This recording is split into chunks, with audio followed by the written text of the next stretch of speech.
is a project mandated by the DEP to eliminate runoff at sewer treatment plants. Municipalities across the state are being required to replace their old, outdated sewer systems, and homeowners are required to tap into the new lines.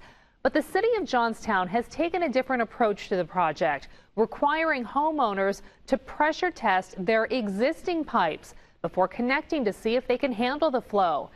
It's a method not required by the DEP and one that contractors admit is sure to fail, and that's why homeowners are really putting up a fight. Maria Miller has been looking into this story for months now, and she's live in Johnstown tonight to explain. Maria? Well, Jen, most roads are dug up. They're covered in gravel and potholes. There's heavy machinery and supplies sitting around just about every corner, and yards are a muddy mess. Many question if all of this is what the DEP referred to whenever it called Johnstown Sewer Project a shining example. The reality for many people in Johnstown is that it's not just their yards that need dug up, it's their landscaping, their front porches, even their basements. And many of them are telling us they're receiving estimates in the thousands of dollars to replace their sewer lines when the pressure tests fail. It's stretching it. I mean, fortunately, I can afford something like this, but I don't feel it's right.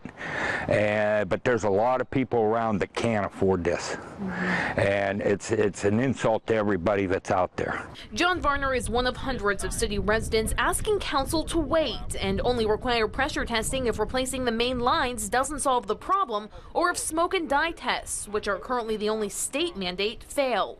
If it isn't working come 2019, then maybe go through a pressure test or do something then. Come up with something different.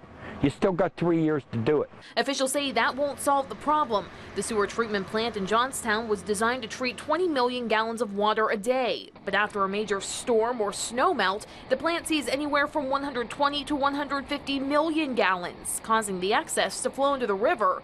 And the DEP says Johnstown has been skirting around the issue for several decades. We have put this off since 1915. That is the first consent order that the city was given. For 100 years, we have been bucking the system and breaking the law. Nobody wants to hear any of our excuses any longer. City Manager Kristen Denny says no one is excluded from the project. That means city buildings like the century-old Public Safety Building and City Hall will also be required to pressure test, along with dozens of buildings, even more storefronts that sit vacant and abandoned. But it's not just businesses and homeowners who will feel the pinch. There are dozens of churches in the city who have received estimates in the tens of thousands of dollars to replace their lines when the pressure tests fail.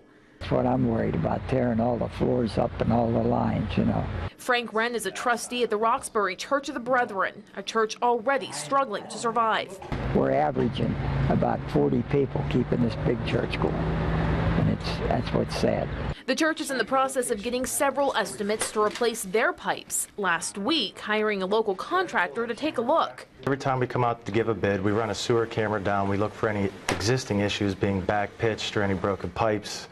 We locate all the tie-ins, get a depth, and then we can use that for bidding purposes. For the past few years, Tom Cummings says his business has been consumed by replacing sewer lines, a project now in the city he sees firsthand and agrees should have been done decades ago. It needs the whole infrastructure, the city side and the residential side, to fix the problem.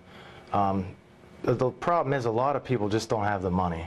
With most of the congregation already digging deep to pay for their own homes, they're finding it hard to donate to help their church. It's tough because we have an elderly congregation and they're all on fixed income. The issue of pressure testing has started a revolution of sorts among city residents who increasingly oppose the ordinance set forth by City Council.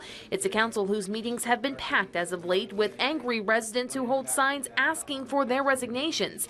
Many of those same residents have hit the streets, picketing in front of City Hall.